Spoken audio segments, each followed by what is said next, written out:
Hola, buenas tardes. Buenas tardes a todos. Quiero agradecerles por compartir esta webinar con nosotros. Es para mí un honor y un placer poder coordinar esta tarde esta reunión de amigos con 4 exponentes de la cirugía de columna argentinas y de Brasil. Tenemos hoy 2 próximos presidentes a las sociedades científicas de nuestro país.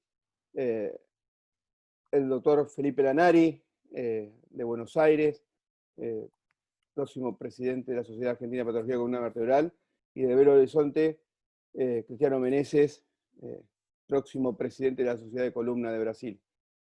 Acompañado por otros dos amigos y no menos importantes especialistas en columna como Gabriel Rosito y Enrique Gobi, a quienes les agradezco por compartir todas sus experiencias con nosotros, y le agradecemos también al grupo de ortopedia alemana por darnos este espacio. La idea es que puedan comunicarse con nosotros y hacer lo más interactivo posible desde el chat de preguntas y respuestas, y vamos a ir contestando, si se puede en vivo, mejor, y si no, después de cada presentación, o por el chat de YouTube. Así que bueno, le voy a dar el paso a Enrique, quien nos va a hablar generalidades de indicaciones, pero principalmente de la importancia que él cree en esta vía de abordaje. Enrique. Bueno, muchas gracias a todos, gracias por la invitación, Pedro. Gracias, Felipe, por estar, gracias, Cristiano, gracias, Gabriel. A ver, vamos a compartir pantalla. ¿Se ve correctamente? Perfecto. Bueno, básicamente las indicaciones de cirugía de acceso lateral son tantas que yo voy a tratar de resumir en principio enumerarlas y luego enfocarme puntualmente en alguna de ellas que desde mi perspectiva es la más compleja de todas, como para poder decidir e indicarla correctamente sin temor a equivocarnos, por lo menos sin tener un cargo de conciencia que si hubiéramos hecho otra cosa quizá nos hubiera ido mejor. Y básicamente les traigo este video que yo ya se los mostré, fundamentalmente porque el escaso conocimiento del terreno probablemente nos genere un exceso de confianza, y ese exceso de confianza puede terminar en esto. Este es mi segundo hijo, Martiniano, que por exceso de confianza sin conocer el terreno le pasó lo que lo pasó. Y básicamente estas son las indicaciones de acceso lateral. Fíjense el sinnúmero de indicaciones que existe. Dejé en blanco aquellas que no tratan puntualmente el disco, sino también involucran el cuerpo vertebral, que son el trauma y los tumores. Pero fíjense la cantidad de patologías degenerativas por doquier, deformidades, infecciones, cifosis, lordosis, escoliosis, todo lo que se le puede ocurrir. Y traigo a cuenta este estudio, que a mi juicio es uno de los estudios icónicos de la cirugía de acceso lateral, fundamentalmente en el nivel 4-5, porque contempla gran parte de las cosas, de las virtudes que tiene el acceso lateral, que es la descompresión indirecta, la realineación de la columna y la capacidad de fusión.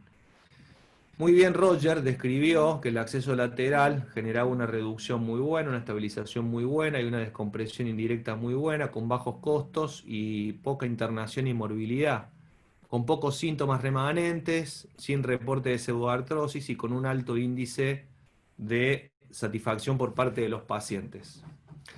Pero cuando vemos esto, que son procedimientos básicamente que fueron, a medida que íbamos avanzando en el conocimiento de estas técnicas, nos fuimos animando más, probablemente sin el conocimiento correcto del terreno que estábamos tratando, podíamos darnos cuenta que quizá el problema no era la flecha, sino el indio, que la técnica podía ser muy pulida, pero la elección del paciente quizá no era la más adecuada. Y más en nuestro medio, donde nosotros no contamos con elementos biológicos, en Argentina, por ejemplo, que son las proteínas morfogenéticas que nos podrían llegar a ayudar en pacientes como estos tener algún resultado levemente diferente al que estoy mostrando. Y eso nos hace pensar sobre la eficacia del procedimiento. Y acá me quiero frenar un minuto y hacer hincapié justamente en ese tópico que es el stand-alone. El stand-alone en cirugía de acceso lateral es muy difícil identificar cuál paciente se puede llegar a beneficiar o cuál no. Y el conocimiento es básicamente empírico, no hay una regla, pero sí hay ciertos factores que probablemente a nosotros nos hacen pensar que un paciente puede tener un buen resultado y que paciente quizás no tenga una indicación estricta de acceso lateral standalone. Y les quería mostrar un poquito mi experiencia. Esto fue uno de los primeros pacientes que traté en forma standalone. Es una paciente añosa de 87 años que consultaba por una lumbocruralgia derecha, L3, por compresión foraminal. Fíjense en la resonancia, como también se ve la compresión foraminal, certificada mediante un bloqueo analgésico. Entonces yo dije, bueno, toda la columna no le puedo operar y opté por este procedimiento, que es un procedimiento standalone, y contábamos con estas cajas bloqueadas que algo restringen la movilidad, no toda, es bastante más efectiva probablemente en la inclinación lateral y no tanto en rotación y en flexoextensión. Con este resultado postquirúrgico que se ve feo, pero clínicamente al mes con una paciente súper conforme con el resultado y sin impotencia funcional. Entonces esto me envalentonó y continué pensando que esta era una solución para los pacientes de estas características, incluso más jóvenes. Esta es una paciente joven de 50 años que consulta en su momento por dolor lumbar con una alteración del cartílago epifisario en el ángulo anterosuperior de L4, con una pequeña listesis en ese segmento y una retrolistesis 4-5, que después de 5 años se convirtió en un proceso degenerativo bastante más evidente y doloroso. Y un año después de eso, en el 2013, nos consulta con estas imágenes y nosotros decidimos realizar un tratamiento mediante cirugía de acceso lateral, ya que la anatomía lo permitía, y fijación con estas cajas autosustentables. Sin entender, y con la fortuna, quizás, de que probablemente si esto hubiera sucedido en un paciente con una quinta vértebra lumbar sacralizada, hubiéramos transmitido una tensión tremenda a este segmento L4, y lo habitual que sucede en esos casos es una fractura, y más en mujeres, como si fuera una fractura de Chance, que está descrito y a colegas, amigos, le ha sucedido. Es decir, ergo, si yo tuviera que volver a hacer esto, o tuviera que elegir una técnica en esta paciente, no elegiría esto, claramente. Pero ¿por qué no pasó? Probablemente porque tiene un quinto disco que se mueve muy bien, que no está bloqueada la pelvis, y una columna lumbar que, al margen de estas dos fusiones, es bastante flexible en el resto de los segmentos. Obviamente esto es una cuestión de fortuna y este es un análisis que nosotros hacemos después de haber visto el postquirúrgico de la paciente con una buena fusión y un buen resultado clínico. Fíjense cómo en ese momento hacíamos 2 incisiones independientes para los 2 segmentos. Hoy eso es un concepto perimido, ni siquiera lo tenemos en cuenta, ¿no? Y en base a esas experiencias que tuvimos con los dispositivos standalone, publicamos una serie de casos, hicimos unos análisis que son subjetivos pero no dejan de ser válidos.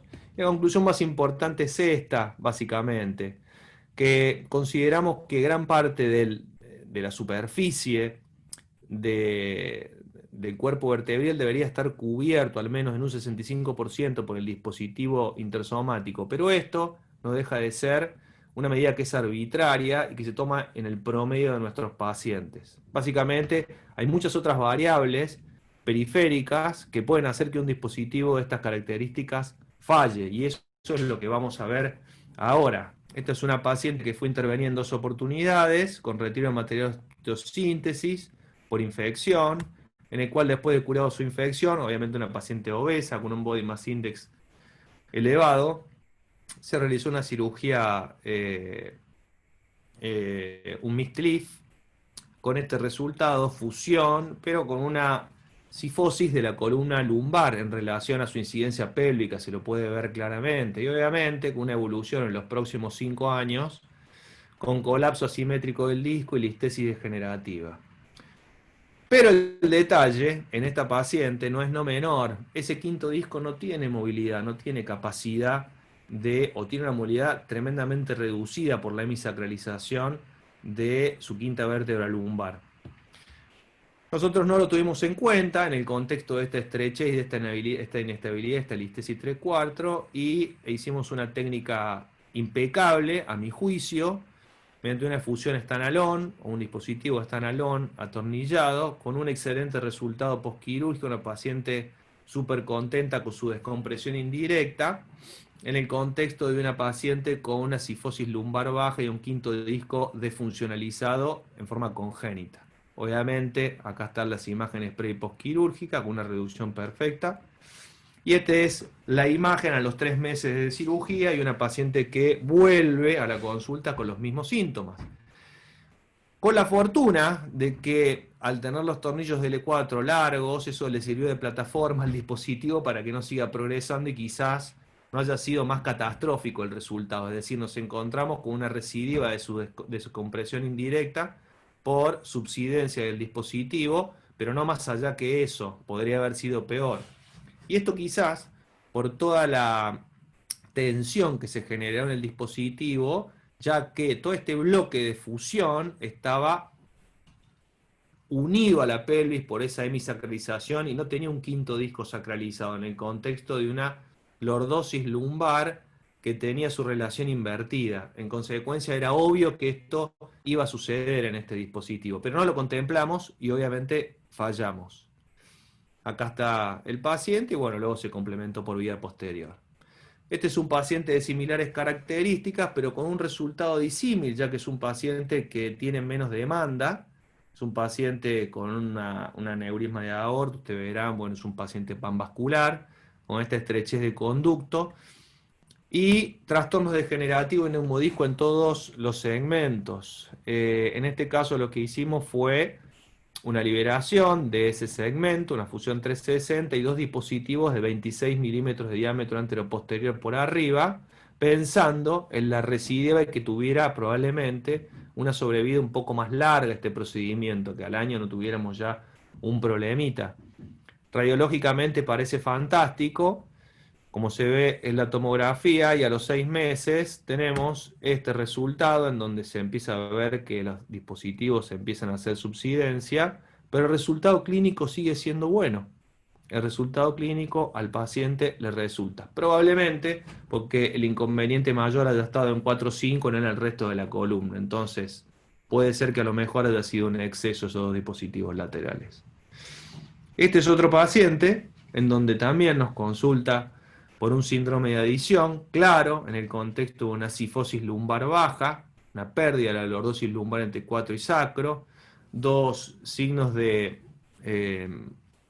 Haptrug entre el espacio interespinoso 2,3 y 3,4. Ofrecemos cirugía y el paciente desaparece y vuelve con estas imágenes con dos dispositivos interespinosos y esta resonancia en donde se observa una estrechez de conductos raquídeos bastante evidente en nivel 3,4, bien aproximada a la fusión. Es decir, tenemos lo mismo, una corrección de su compresión, de su síndrome de adición mediante descompresión indirecta en el contexto de un paciente con una pérdida de lordosis lumbar baja, es decir, un paciente que tiene un desbalance lumbar, una pérdida de la relación de la lordosis lumbar. Este es el resultado de la descompresión indirecta a los 4 meses y el paciente a los 4 meses comienza con síntomas lumbares que es tratado en forma conservadora sin resultados hasta el 6º mes, en donde le realizamos radiografía dinámica y se ve que existe movimiento interespinoso. Por ende, lo interpretamos como casi una pseudoartrosis más que un retardo de consolidación y prolongamos la fusión. ¿Por qué falló? Y probablemente porque le pedimos demasiado esos dispositivos intersomáticos y no teníamos ningún segmento móvil a distal. En consecuencia, la posibilidad de fallo cuando hacemos o tenemos un quinto espacio pegado al sacro, ya sea en forma quirúrgica o en forma congénita, la posibilidad de que esto falle es mayor independientemente de los otros factores. Como recomendaciones, el standalone, en nuestra experiencia, tiene un variable índice de éxito-fracaso y existe una eficacia independiente en lo que se refiere a corrección del balance coronal, porque técnicamente uno no tiene que hacer más nada que seguir los pasos que nos va a explicar Cristiano para poder corregir cualquier desbalance o cualquier colapso asimétrico del disco, pero su eficacia sí es dependiente en relación a la corrección del balance sagital. Y acá, digamos, recurro al concepto de posición dependiente en su relación con el diámetro anteroposterior del cuerpo vertebral. En pacientes varones o en pacientes de dimensiones importantes, probablemente no tengamos inconveniente en colocar el dispositivo donde mejor nos convenga. Pero en pacientes mujeres, probablemente dimensiones más pequeñas, ese diámetro anteroposterior está bastante más reducido y la posibilidad de jugar con esta variable es bastante menor.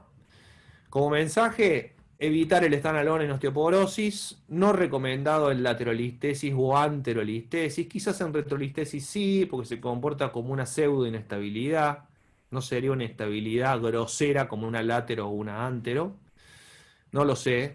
No recomendado en pacientes con enfermedad autoinmune, por la osteoporosis básicamente, no recomendado en multinivel, fundamentalmente en nuestro medio, porque no contamos con factores biológicos que ayuden a la consolidación y aceleren el proceso inflamatorio intersomático.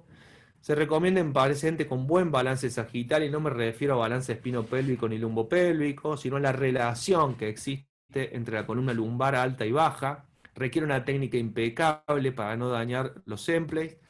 Los dispositivos más largos son de dudoso beneficio. En general, con que el apoyo sea epifisario es suficiente.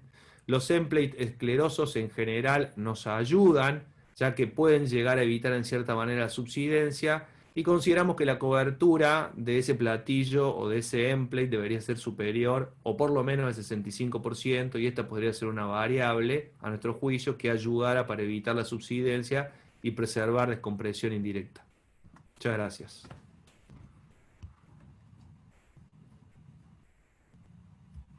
Muchas gracias, Enrique. Eh, no tenemos aún preguntas en el chat de preguntas y respuestas. Justo ingresó una de Alfredo Boroy, de Paraná, que te felicita por la charla. ¿Eh? Y Gracias. en último caso, que era un paciente complejo, ¿eh? Quedaste en el sacro, te pone. ¿Pensás en llegar a la pelvis o en alguna circunstancia o te quedás siempre hasta el sacro? La pregunta es, ¿cuándo vas a la pelvis? En general, toda fusión, en estos casos ninguno va a la pelvis porque eran todos casos consolidados de 4 a sacro. Entonces tengo 4 puntos de fijación distal y no requiere ir a la pelvis. En el caso que sean pacientes primarios, cuando tenemos fusiones a L3 o a L2, la consideramos ir a la pelvis en todos los casos. Por arriba de L3, vamos a la pelvis, sí. Por lo menos con un tornillo en el caso de que sea 2-3, y si es más largo, 2 tornillos siempre. Bien, si bien nos desaconsejaste el uso en aquellas patologías que afectan la calidad del hueso, Marcelo Amado te pregunta si un cementado en los Emplay, cuando estás preparando, ¿no?, el lugar para poner tu caja, si puede ser un cementado profiláctico, si puede ser útil para evitar esta subsidencia. Mirá, lo hemos intentado y el resultado no es muy bueno. Básicamente yo pienso que desde el punto de vista estructural está bien pensado, es correcto, porque uno, si aumenta la solidez de la estructura donde va a generar tensión, probablemente, digamos, pueda evitar esa subsidencia y poder preservar el efecto que estamos buscando, ya sea compresión indirecta o lo que sea.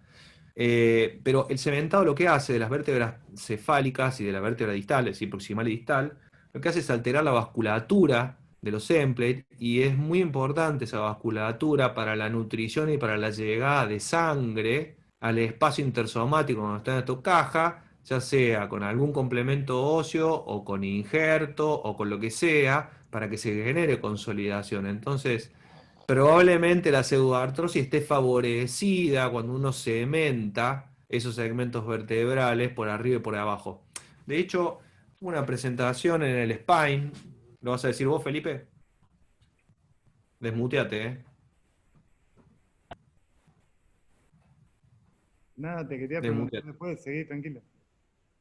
No, hay una presentación, yo creo que fue el año pasado o el anterior, en el Spine, en donde para evitar PJK se inventaban ya una, no, dos, tres vértebras por arriba de finalizar la instrumentación. Lo que vieron justamente es una degeneración discal tremendamente acelerada. Eso es producto de que el disco se nutre por imbibición y esa cementación altera la nutrición del disco. Con esto pasa lo mismo, no llegan células pluripotenciales y probablemente la consolidación se ve afectada.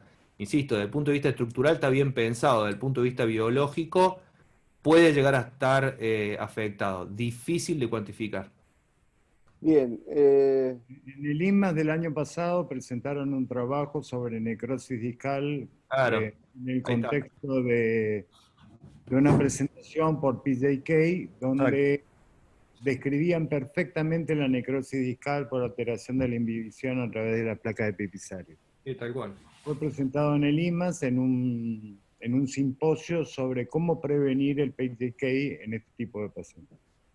La pregunta que me gustaría hacerle a Enrique es si hoy en día seguís pensando en el standalone en más de un nivel, sin pensar también en asociar alguna síntesis percutánea o abierta convencional por vía posterior.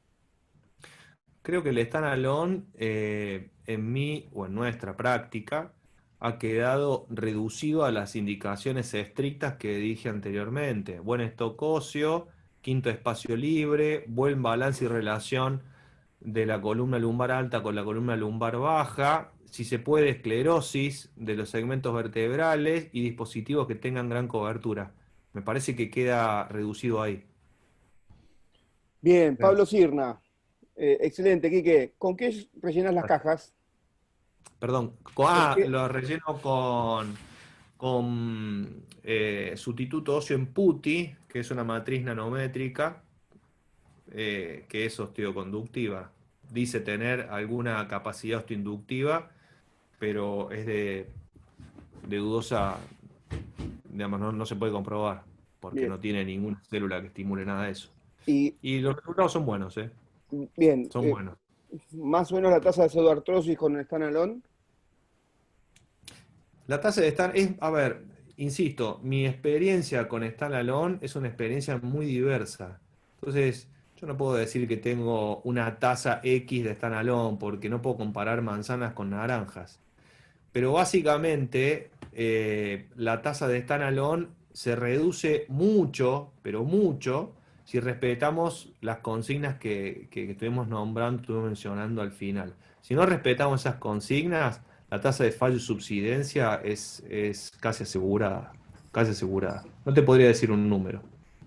Pero la pregunta me parece correcta y la respuesta más correcta quizás es si yo usaría Stanalón hoy, y yo te digo que sí, lo usaría, pero bajo estas condiciones, Lo en que hace. pacientes que reúnan esas condiciones. Y creo que funciona, y funciona bien.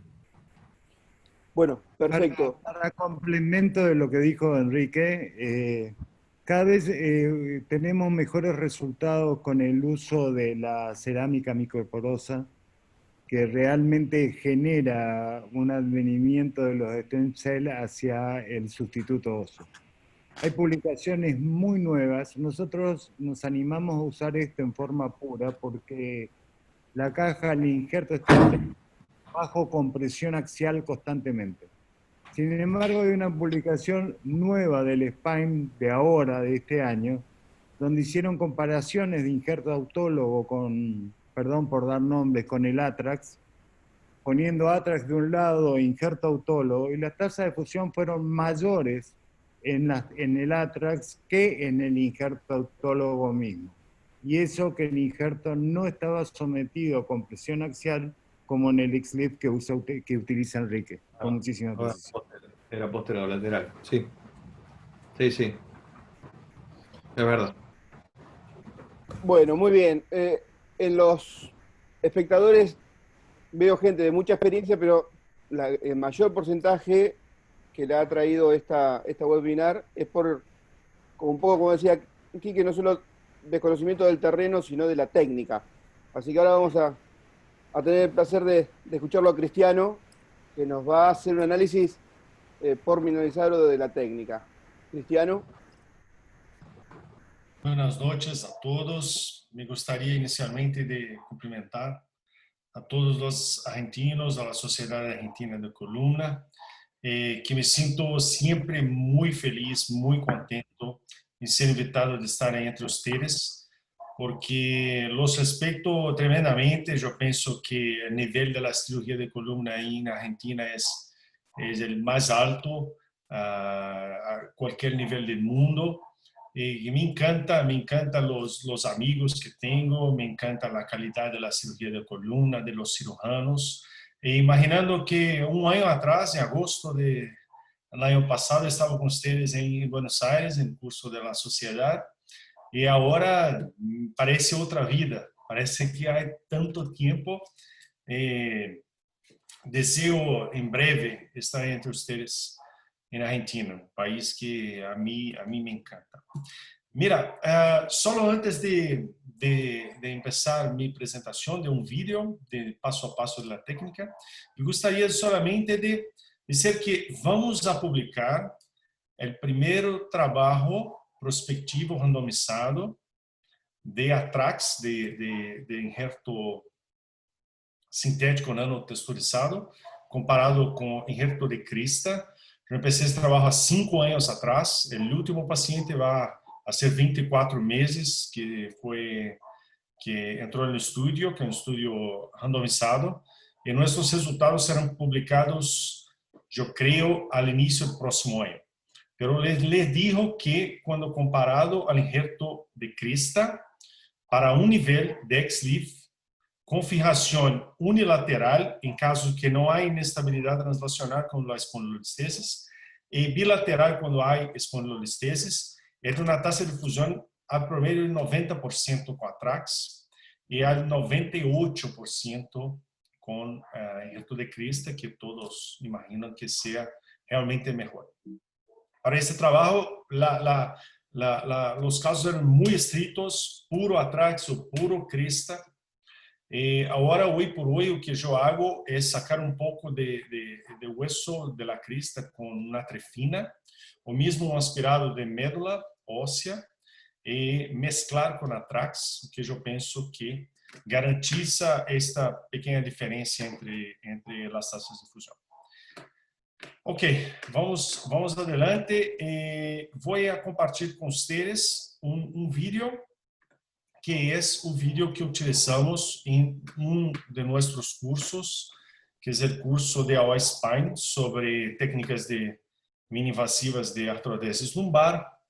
Y ese vídeo tiene como presupuesto ser didáctico, demostrar el paso a paso del XLIF. De nuevo, solo un comentario. Yo siempre nunca compartí con la idea del standalone para XLIF. Diferentemente, podremos hablar sobre esto después, diferentemente de que Enrique ha expuesto, porque yo pienso que en single position, en paciente en lateral, es muy sencillo pasar tornillos percutáneos bilaterales hoy en día, pero al menos unilaterales, o que garantiza una estabilidad al sistema superior a un TLIF con 4 tornillos. Eso, en mis manos, yo creo que evita la complicación terrible que es el subsidence. Porque el subsidence en XLIF es como una fractura. No es un subsidence en TLIF, que el paciente no le duele. Entonces, a mí no me gusta el subsidence para nadie. Por tanto, en casos mismo más sencillos, de un nivel, con 5-1 libre, paciente joven, etcétera, yo hago al menos una fijación unilateral. Eso les digo porque ese vídeo es para demostrar una enfermedad adyacente 4-5 de un TLIF 5-1 hecho en otro servicio. Pero aquí vamos a demostrar solo el paso de XLIF. Este paciente fue fijado posteriormente con tornillos percutáneos. Ok, sin más palabras, vamos a empezar ese vídeo que empieza claro con el posicionamiento. El posicionamiento del paciente en XLIF es fundamental obtenermos imágenes ortogonales en anterolateral, en perfil, en lateral, de manera que vemos la espinosa centrada entre los pedículos en AP, solamente una línea de platillos superior e inferior del disco a ser accesado. Es bueno ver la altura de la crista, y mucho embora la altura de la cresta no me importa, porque tenemos estrategias para una cresta alta que no hacer un cierre de la mesa. Entonces, como uno se puede ver, el paciente fijado en la mesa con esparadrapos, uno en el tórax, uno en la cresta, uno haciendo una pequeña tracción el muslo, el otro pasando desde la mesa hasta la rodilla, hasta el tobillo, hasta la mesa de nuevo. Pero llama atención que nosotros a muchos años no hacemos más el cierre de la mesa. Como se puede ver aquí, la mesa está como plana y solamente la tracción de ese esparadrapo es suficiente para abrir la ventana entre la 12ª costilla y la crista. No hay necesidad. En pacientes muy obesos o pacientes que tienen la cadera muy marcada, puedo hacer un cierre pequeño solamente para sacar la concavidad en la piel, por así decir. Y no más que eso, no es de manera alguna para sacar la pelvis de su camino, de su acceso. Otro truco que yo hago, y esto Luis Pimenta me enseñó a 10 años atrás cuando empecé a hacer esto, es que yo no quedo marcando la piel con diseños, con las canetas quirúrgicas, porque fluoroscopía no es la tele, no es un programa deportivo.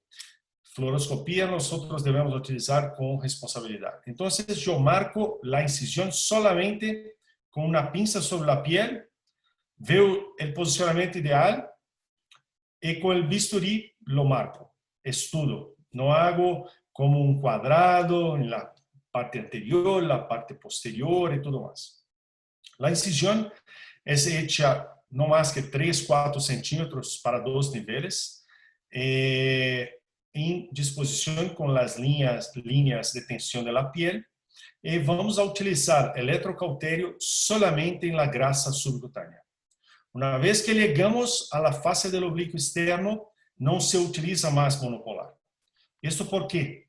Porque debemos preservar los primeros ramos del plexo lumbar que son superficiales, a saber, el hilio hipogástrico, el hilio inguinal, que son nervios que pasan entre las camadas musculares, que eran frecuentemente lesionados, como cuando hacíamos las lomotomías nos años 20, 15, 20 años atrás, que hacíamos bastante lomotomías para la escoliosis de los niños, de adolescentes, y estos nervios estaban especialmente en riesgo. Aquí la misma cosa. Entonces, hacemos la dilución entre los músculos, oblicuo externo, oblicuo interno y transverso, sin utilización de cauterio, para no dañar el hilio hipogástrico y el inguinal. ¿Cuál es la plexopatía del hilio hipogástrico y inguinal?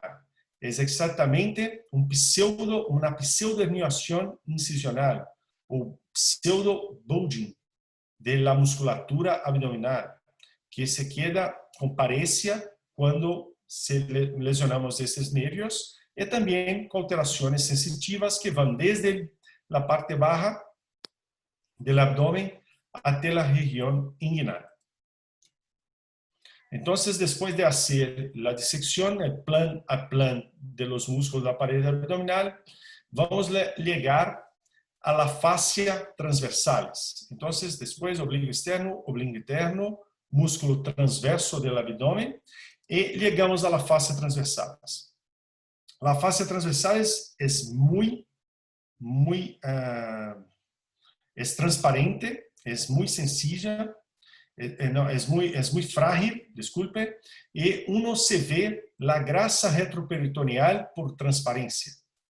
Entonces, con visualización directa, vamos a abrir a la fascia con la tijera cerrada y después abrir la tijera sacándola y la grasa retroperitoneal se va a exponer. Entonces, con esta técnica, apenas con una incisión, no hay necesidad de hacer 2 incisiones para tal, uno se puede, con visualización directa y completamente seguro de no lesionar estructuras retroperitoneales como el colon descendente, hacer o proceder la apertura de la fascia transversales. Una vez que la fascia está abierta, se puede ver por el tamaño de mi dedo y de la incisión. Vamos a proceder el punto que es fundamental, que es la disección del retroperitoneal. Aquí me voy a cambiar la dirección de la cámara y demostrar exactamente el movimiento que yo hago.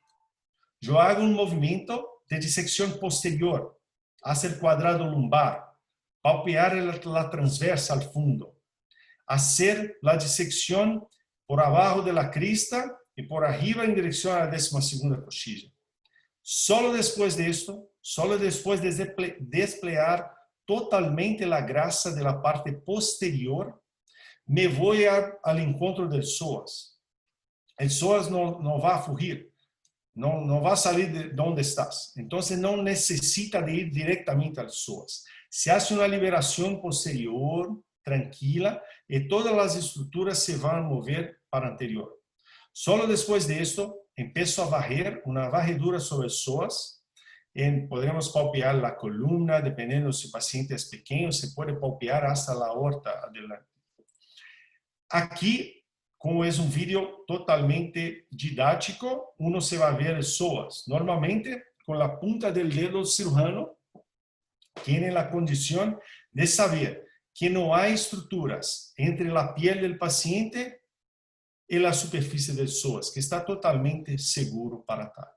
Mas aquí, como es un vídeo educacional, uno se puede ver que mesmo con incisión de 3 centímetros, uno se puede ver normalmente el psoas, el músculo que es tenro, macio, que es el filé mignon del ser humano.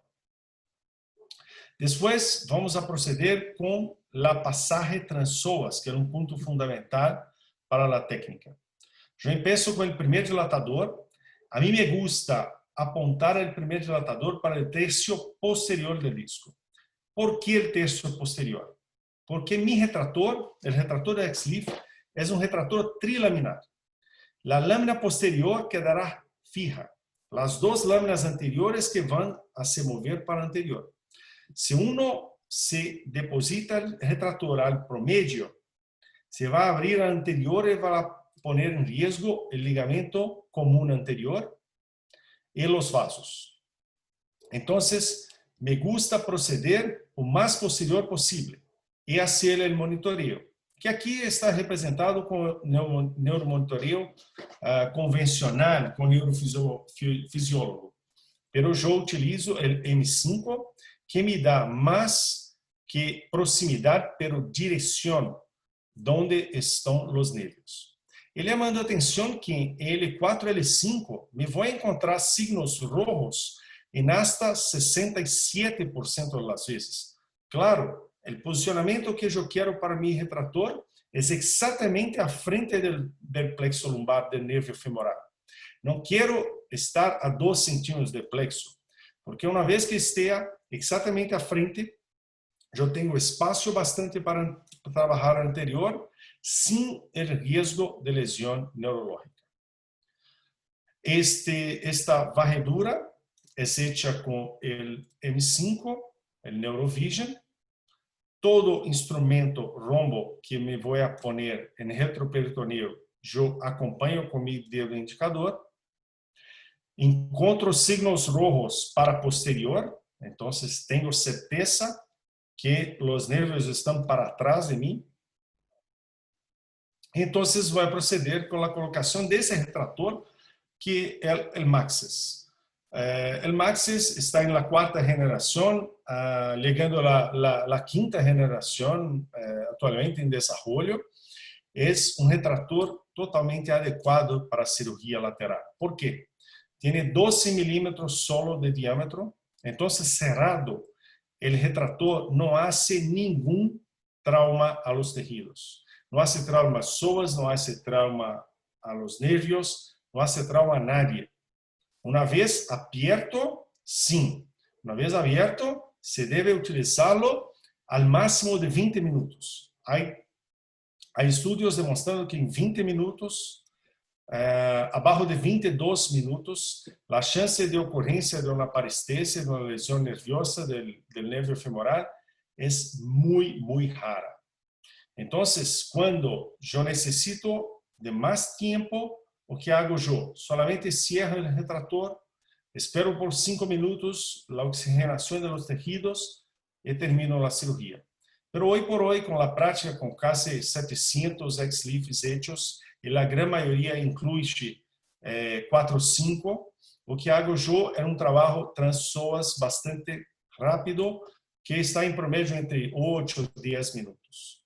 Aquí, solamente demostrando en la fluoroscopia, como el docking, el posicionamiento de la lámina posterior debe ser en tercio posterior para obtener la apertura anterior necesaria para un buen trabajo intersomático y la colocación de la caja, que son muy anchas, que las estándares tienen 22 milímetros y como Enrique demostró, hay cajas hasta de 26 milímetros.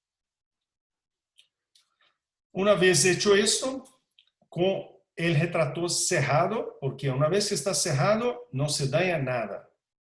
Yo voy a chequear adentro, a ver visualmente con mis lupas si yo no tengo duda que hay elementos nerviosos y voy a utilizar la punta probe para garantizar que no hay elementos nerviosos alrededor o dentro del retractor. Y con el retractor cerrado, uno se puede ver aquí, el retractor está cerrado, no está rotado porque se ve las ventanas del avión a los dos lados en Maxis 3. En Maxis 4 se ve 2 orificios distales muy claros. En dirección adecuada, en dirección adecuada, disculpen mi vídeo, salió de la posición. En dirección adecuada, ahí. Dirección adecuada al espacio discal, vamos a proceder la colocación del shin intradiscal. El shin intradiscal es fundamental para mantener el retractor en posición y garantizar que el nervio no va a pasar por abajo. Nos da la estabilidad necesaria para hacer la apertura, que yo hago frecuentemente con 6 a 8 cliques de posterior para anterior y casi nunca de cráneo caudal. Cuando necesito de hacer cráneo caudal, son como 1 o 2 cliques para poner un retractor anterior. Un truco, yo voy directo con el box cutter, que es un instrumento que yo gano tiempo, no hago anulotomías con bisturí, pero es un instrumento también peligroso. Una vez que mal posicionado se puede dañar el ligamento común anterior. Pero me voy directo con el box cutter, utilizo las LOVs solamente para sacar el disco que está suelto, y me procedo con el COB. La liberación con el COB de los platillos, con cuidado, y del anillo contralateral es fundamental. Entonces, pedazos de disco muy grandes, uno se saca con bastante facilidad y con eficiencia. Después se pasa por la preparación de los endplates. Entonces, la carpintería, los principios de artrodesis, hacer un buen preparo de los endplates, colocación de injerto óseo y estabilidad son principios de la cirugía de columna. No depende de la técnica que uno se va a utilizar.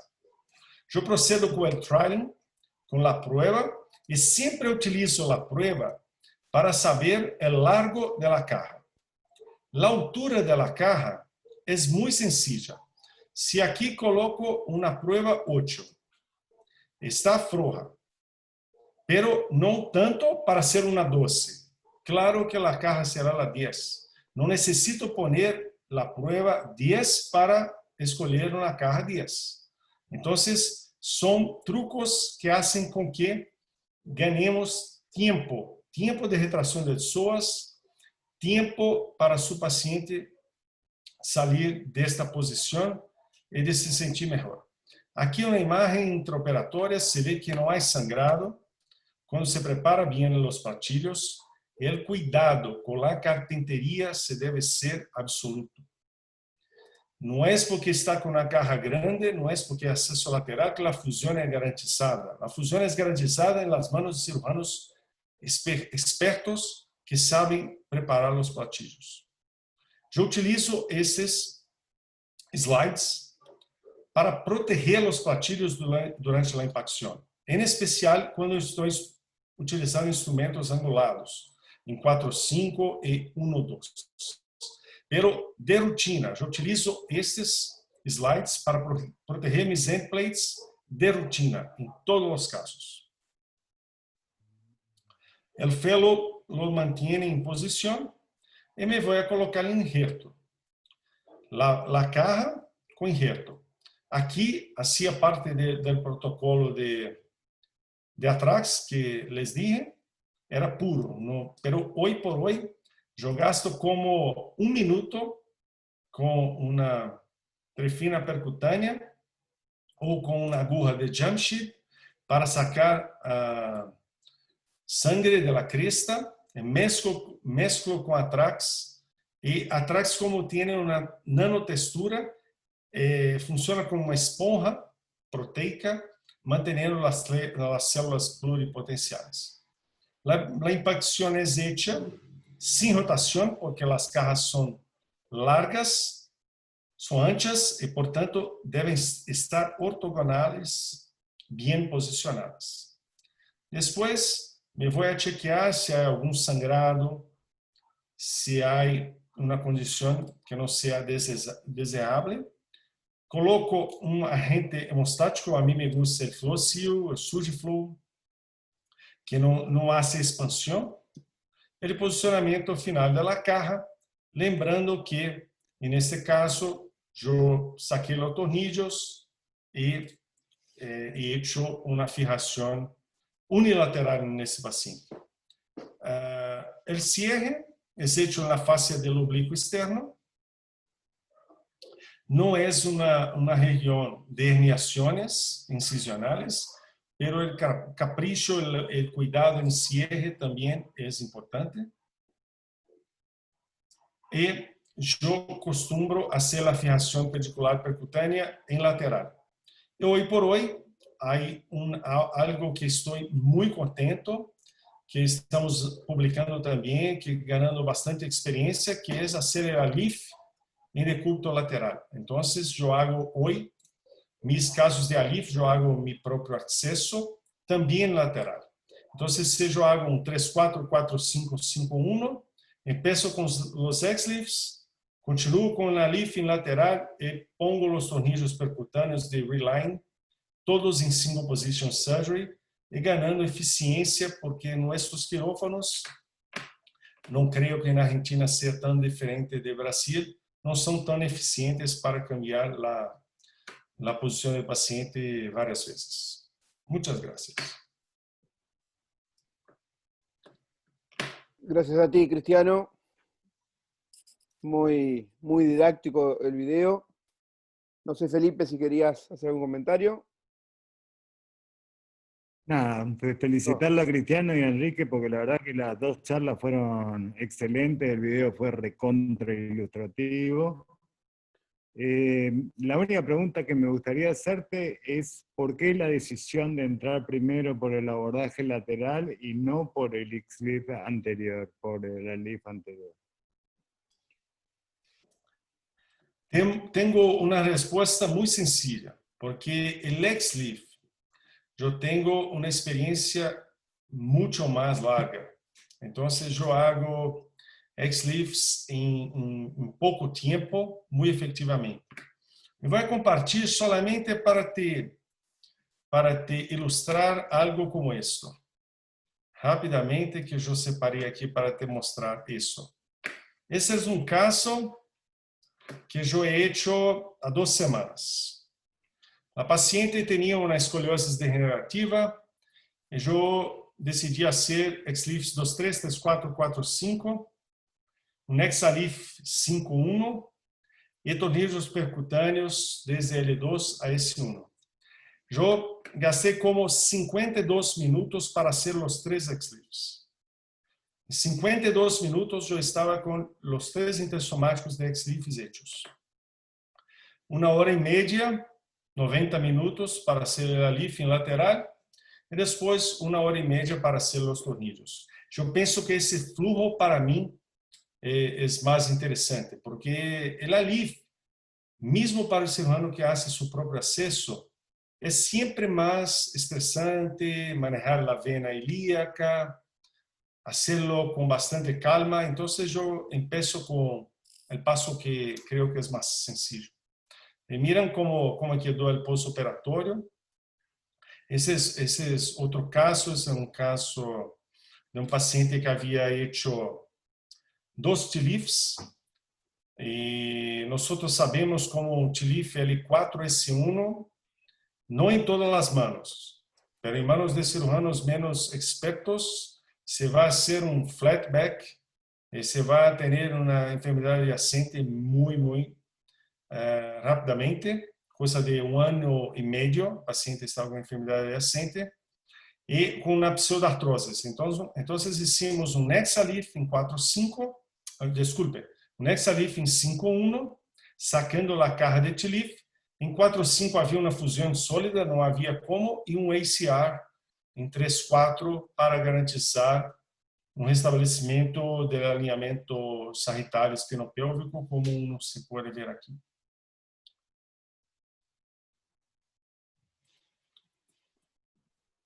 Aqui, sim. Pero nunca é demais lembrar que há pacientes e pacientes. Então, na paciente com enfermidade, com artrite reumatoidea, obesa, osteoporótica, tudo que se pode ter de dificuldades, uno se vai garantizar uma via posterior com 6 barras, com o que há de mais estable possível, com tornillos de ilíaco, com o que foi necessário. Só penso que a via anterior é uma via natural, é uma via muito pouco agressiva, mas eu costumo sempre, em single position, mesmo em pacientes jovens, homens, hacerlo a fijação percutânea bilateral. Aqui exemplos disso que estamos fazendo recentemente. Enquanto Henrique estava falando, eu separei um par de casos recentes para lhe demonstrar o que eu creio que é manter os princípios da cirurgia de coluna. O primeiro librito que eu tive de coluna me regalou meu jefe, Dr. Roberto Sakamoto, que era Moe e Winter de tratamento da escoliose. O capítulo de deformidade adulto, Moe diria, a los anos 70, necessitamos de suporte anterior para manter a lordoses, garantizar a estabilidade e promover a fusão. O que estamos fazendo hoje por hoje é os mesmos princípios de Moe na década de 70. Pero de maneira um pouco mais, talvez, moderna. Bien, antes de pasar a una pregunta del chat y aprovechando este tema que nos trae Cristiano de hacer distintas vías de una misma posición, hace un par de semanas en una webinar de Silaco se planteó lo mismo, y Juan Uribe nos proponía todo en decúbito ventral, tornillos percutáneos y los sleeve. ¿Qué les parece? Gabriel, que estás callado. Esta técnica de prone X-Leaf ou de X-Leaf em decúbito prono foi desarrollada por Pedro Berrano e Cláudio Lamartina, que publicaram em European Spine Journal, que apresentaram, Henrique se recuerda, al año 2018 em Solas. Então, porque me explicou a Pedro, eu creio que seja a verdade absoluta, que a Lamartina le gusta la vía posterior, es un cirujano de deformidades, y por conta de hacer osteotomías de 3 columnas frecuentemente y de gustar de las cajas de ex-leaf para hacer la compresión de la osteotomía, le pensó, si tengo una cirugía compleja al vía posterior, y deseo el ex-leaf para comprimir mi osteotomía, ¿por qué no hacerlo en la entrada? O que me parece un pensamiento totalmente lógico, en especial en manos experimentadas como de Lamartine. Pero saben ustedes que las osteotomías de 3 columnas, frecuentemente el ex-leaf será puesto en 3/4, por ejemplo. Ok, más recientemente Juan está muy involucrado en el desarrollo de esto para cualquier caso, para los niveles proximales. Yo pienso que es una posibilidad. El problema es que 5.1 continúa siendo 5.1. Es inaccesible por vía ventral, a no ser por un TLIF. Y la región que más se necesita de los dosis es 5.1. Entonces me voy a lanzar mis manos la posibilidad de hacer un 5.1 por vía LIF en decúbito lateral para hacer todo en decúbito prono. Es una idea, pero necesitamos conocer más o tener mejores indicaciones para le decir que es una estrategia. Yo pienso hoy por hoy que es una estrategia. Solamente llama atención que nosotros tenemos recursos limitados. Nosotros no tenemos Jackson Table en todos nuestros hospitales. Yo no sé en Argentina, en Brasil, yo pienso que ni 5% de los hospitales tienen un Jackson Table. Y para hacerlo necesita de una cama quirúrgica, de una mesa quirúrgica, para que el abdomen se cale totalmente. De otra manera será peligroso. En manos poco experimentadas con ex-leaf, yo pienso que el riesgo vascular en especial se puede ser más grande. Bien, Pablo Cirna de nuevo. Cristiano, si en el 4 y el 5, si tienes la necesidad de hacer algo intersomático y ves un buen corredor para hacer un OLIF, ¿cuál prefieres? ¿Hacer un lateral o un oblicuo?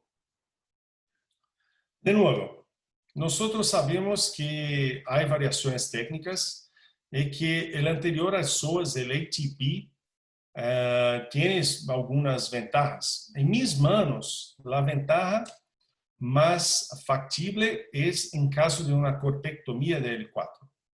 Se necesita hacer una corpectomía de L4, trabajar dentro del SOAS es algo muy agresivo. Pero las indicaciones de corpectomía de L4 son mínimas. Pero en mis manos es la mejor indicación. Está bien.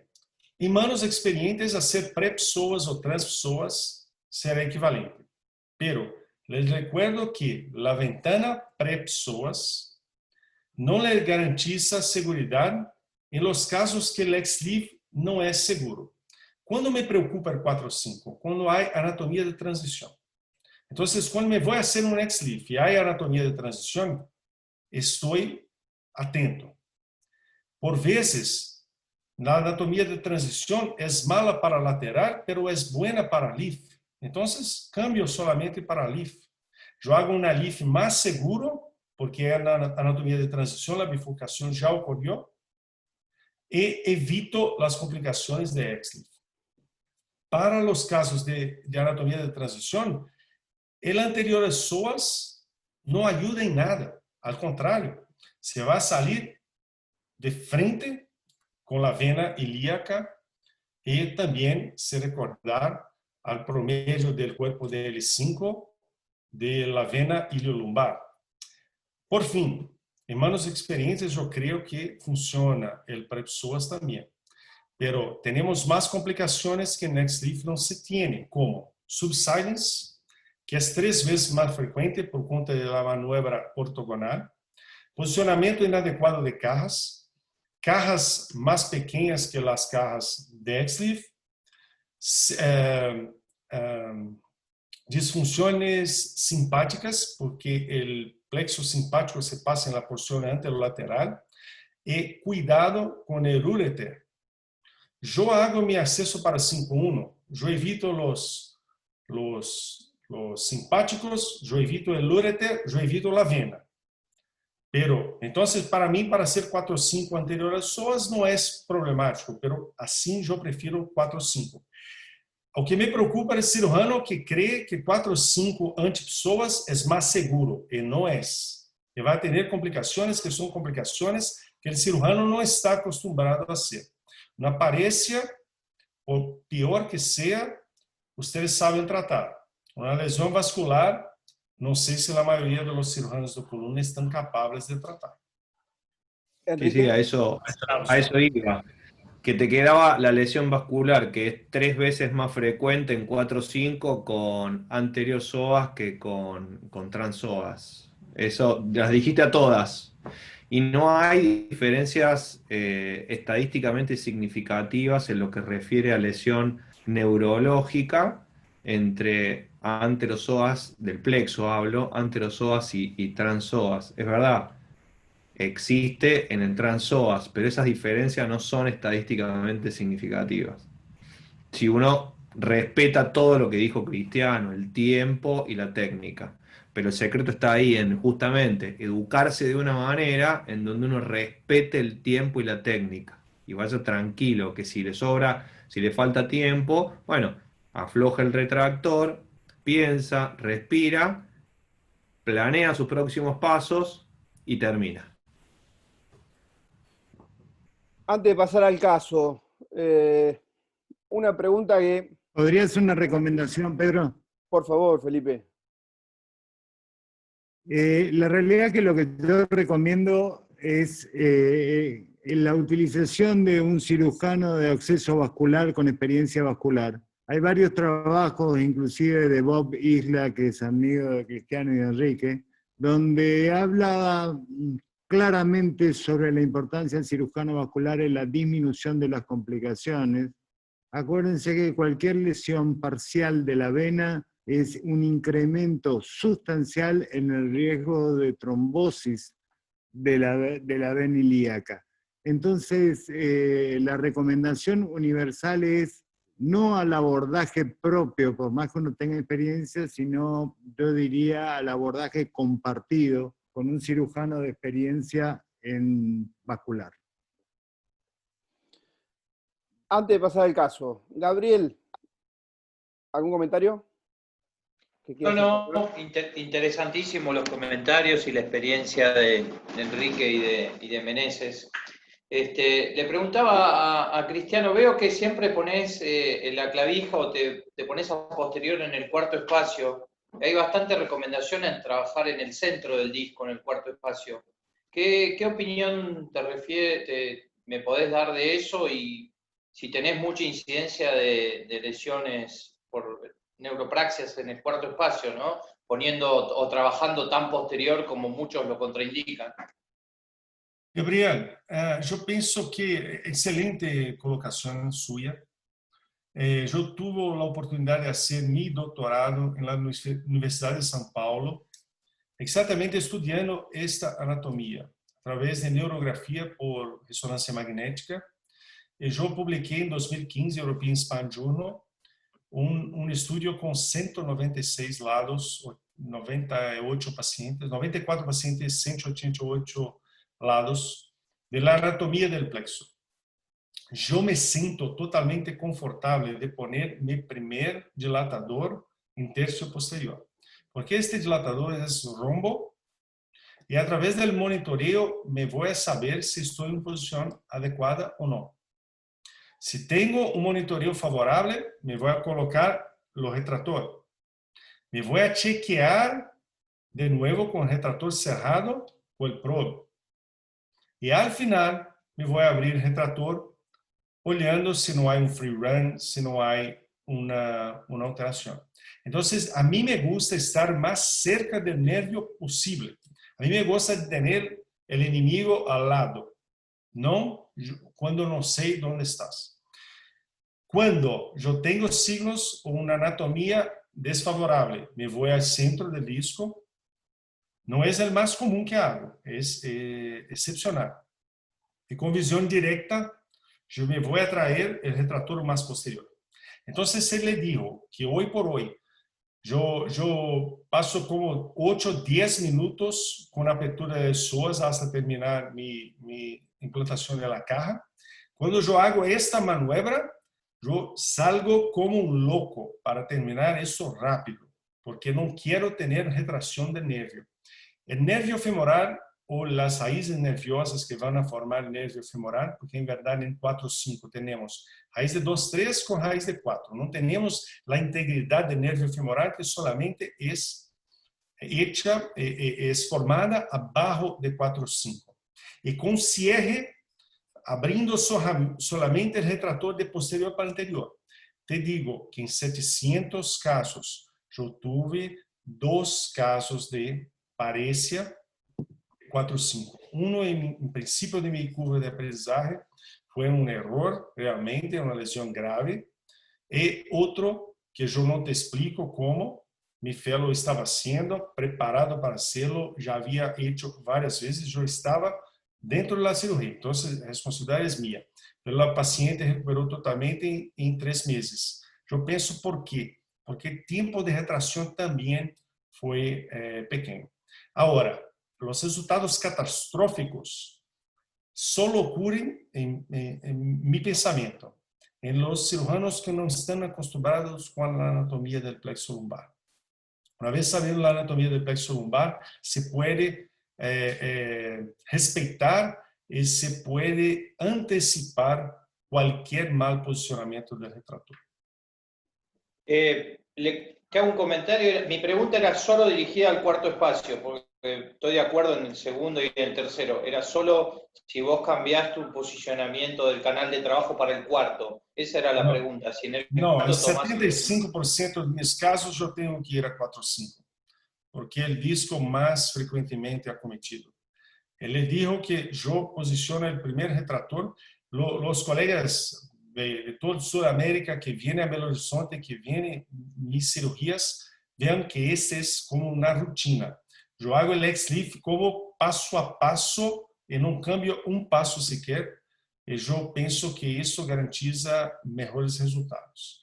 De hacerlo siempre de la misma manera. Y me voy a poner el primer dilatador del tercio posterior en 4-5, a no ser que sea una anatomía muy diferente. Y mira, yo evito los casos de anatomía transicional. Cuando tengo una anatomía transicional, es favorable, me voy a hacer una LIF. Entonces, solo hago en respecto a la anatomía y la indicación para la caja lateral. Bien, gracias. Mientras Enrique va cargando un caso para discutir, Gabriel, para una pregunta del chat. Para todos los que vimos el video paso a paso y claro de Cristiano, ¿cuántos slips hay que hacer para decir este cirujano ya tiene experiencia en esta técnica? Uy, y no tengo el número exacto, pero... ¿Cuánto llevas? No sé, no los cuento, pero bueno, creo que la curva de aprendizaje es progresiva. Probablemente al principio buscar un 2-3-3-4, tratar de hacer el 4-5 después, ir de a poco, pero no tengo el número. No hago tanto como Cristiano y Enrique, que son fanáticos de la técnica. También soy un creído, podemos discutir acá, que arriba del 2 no me gusta el X-Lift. Me parece que la charnela, toda la columbar se arregla en compresión posterior y no en alargamiento anterior. Eso también me hace poner menos X-Lift, pero me parece excelente operación para síndromes de adición, escoliosis del adulto, 4-5 favorables. O sea, me parece una brillante operación, pero supongo que mínimo 30 casos. Mínimo, ¿no? No sé, tal vez la respuesta la pueden dar Enrique y Cristiano, que tienen un poco más de experiencia que yo, pero mínimo 30 casos, creo. Totalmente de acuerdo contigo, Gabriel, totalmente de acuerdo. Sí, está así. Enrique, ya dijiste el cuánto, pero cuando vas a hacer una descompresión indirecta con un abordaje lateral y falla, ¿cómo lo solucionás?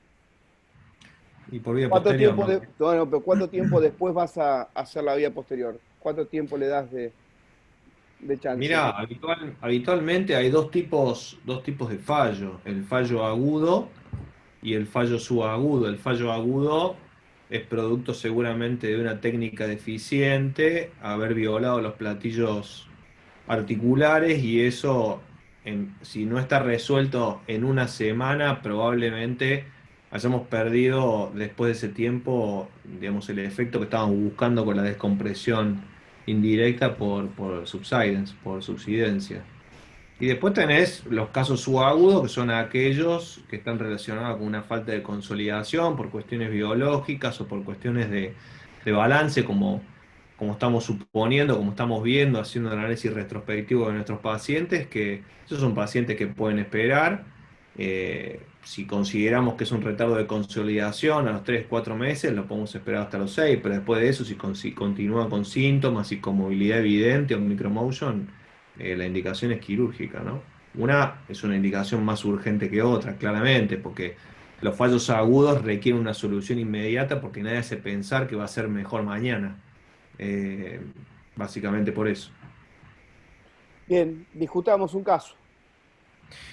Bueno, yo les traje un caso que a mí me resulta muy, no sé si divertido, pero ejemplificador.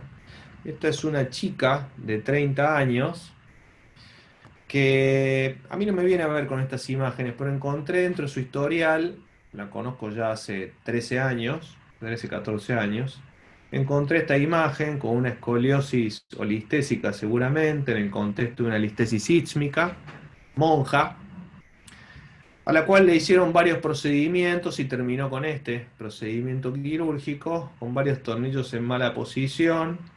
Después fue a ver otro profesional que le indicó que había que sacar seguramente todo y ver qué estaba pseudoartrósico y qué no. Terminó con esto. Y después me vino a ver a mí después de su cuarta o quinta cirugía, no me acuerdo, quinta creo que fue, con esta imagen, con esta alteración del contorno coronal, esta alteración del contorno sagital, tenía que flexionar la rodilla derecha para poder mantenerse perpendicular al piso y se le extendía, se iba hacia la izquierda y hacia adelante. Esta era la imagen con la que me visitó a mí, nada que ver con la imagen primitiva, digamos, antes de que fuera intervenida quirúrgicamente, con una alteración del balance en los dos planos, una pérdida de la lordosis lumbar aparentemente rígida, que se ve en las radiografías dinámicas, en este espinograma dinámico. Y bueno, en ese caso, nosotros consideramos que la mejor solución para esta paciente era devolverle su lordosis lumbar. Estamos hablando hace 13 años atrás y decidimos hacerle una osteotomía de sustracción pedicular, que en esa época venía una hernia de disco y le hacemos una osteotomía de sustracción pedicular. No sé, Felipe, ¿te acordás de esa época, no? Así también tuvimos tremendas complicaciones con todo eso. Pero bueno, esta estuvo bien, la paciente anduvo bien. A mí me vino a operar habiendo dejado sus hábitos ya y con su novio y bueno, preguntándome cuándo se podían casar después de la cirugía, porque ellos querían tener hijos rápidamente. Entonces yo le dije al año, creo que está bien. Eh, este es el resultado postquirúrgico y esta es la fiesta, con la chica bailando, feliz de la vida, con su columna robotizada, pero contenta y dispuesta a ser madre. Después de 12 años, me viene a ver nuevamente, me llama desesperada, está internada en el sanatorio con 7 meses de embarazo, 3 hijos y un dolor incapacitante, con el antecedente de 5 cirugías de columna, y yo le digo, mirá, no puedo hacer nada, y se queda en cama durante 2 meses hasta que es mamá por cuarta vez. Hacemos los estudios complementarios y observamos un fallo en la osteosíntesis que le habíamos hecho, con una pérdida de la corrección, y esta paciente padecía un Showerman, obviamente bastante agudizado, producto de esto, o por lo menos eso parecía. Acá se ve la ruptura de hardware, y estos son los parámetros radiológicos, en donde se ve un til pélvico bastante afectado, una pérdida de la lordosis lumbar, un TPA bastante complicado, y producto de esa cifosis torácica, fíjense el slope de T1 y cómo compensa la columna cervical con el slope de T2, ¿no? Gracias a eso probablemente podía mantener una visión al horizonte bastante razonable, ya que tenía una columna cervical flexible porque era joven. Esta es la resonancia con esa descompresión amplia por vía posterior, sin elementos posteriores de L2 hasta el sacro, en detalle, parasagital derecho, central y parasagital izquierdo. Esta es L3 con ambos pedículos amputados, el sector de la osteotomía. L4, L4, L5. La tomografía computada para sagital y central. Y acá se ve en los cortes tomográficos la pseudoartrosis, a través de la cual se produjo la ruptura en materiales de osteosíntesis. Este es el sector central del problema, donde está la osteotomía. Y este es el caso.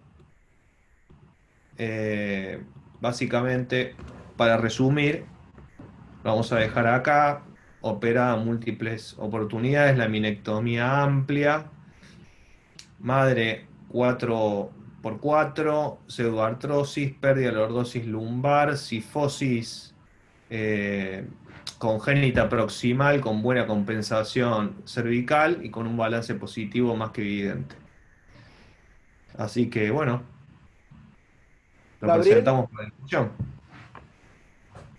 Sí, bueno, un poco son todas las cosas que vemos, los errores y todo lo que fuimos aprendiendo en osteotomías pediculares con el tiempo, ¿no?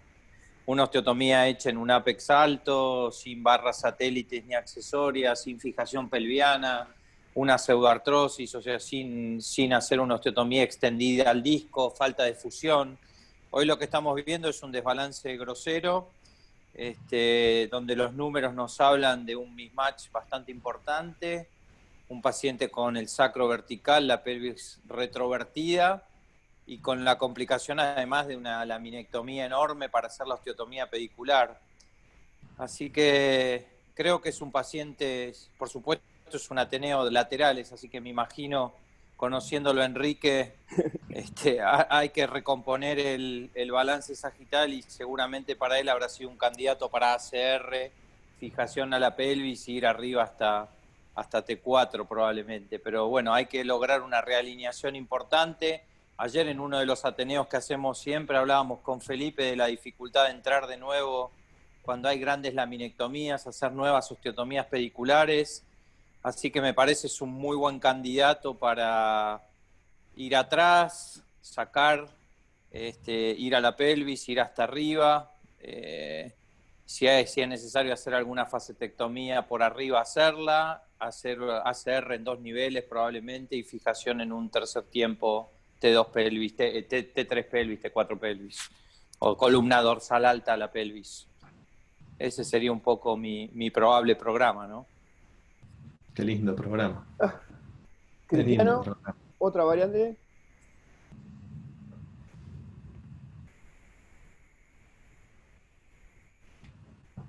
Se nos desmayó Cristiano en el caso. No, está muteado, Cristiano. Ahí va. Oye, disculpe, mi opinión. Mira, es una complicación que se puede ocurrir con cualquier cirujano, pero nosotros sabemos que las osteotomías de 3 columnas frecuentemente cursan con pseudoartrosis, en especial cuando la fijación posterior es hecha con 2 barras, la razón por las cuales los principales cirujanos de acceso posterior que hacen toda la corrección por vía posterior utilizan 4 hastes, 4 barras, 5 barras, 6 barras, 8 barras, para intentar compensar la cantidad o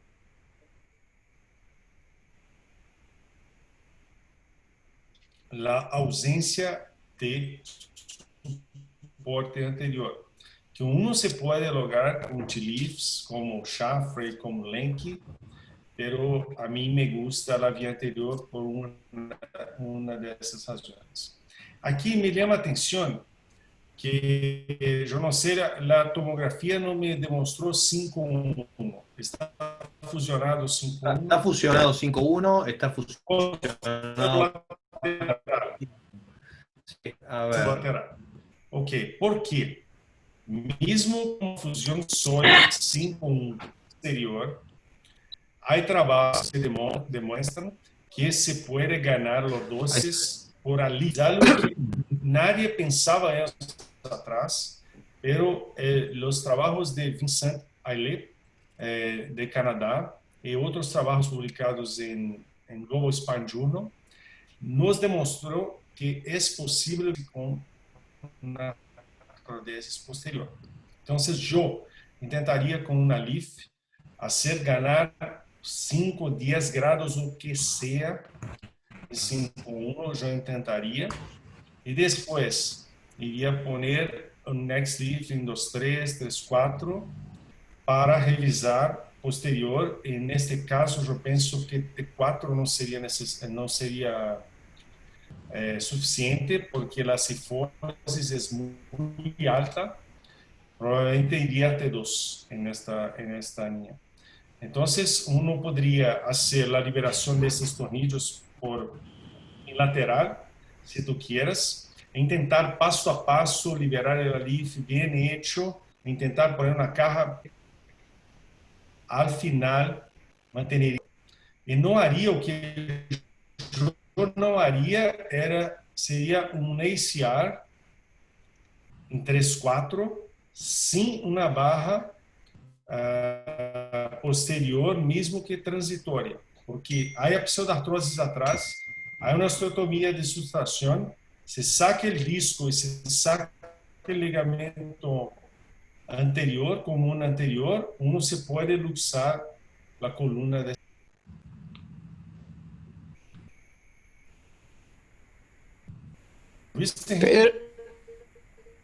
Pedro, ¿le puedo hacer una pregunta a Cristiano? Claro que sí, Gabriel.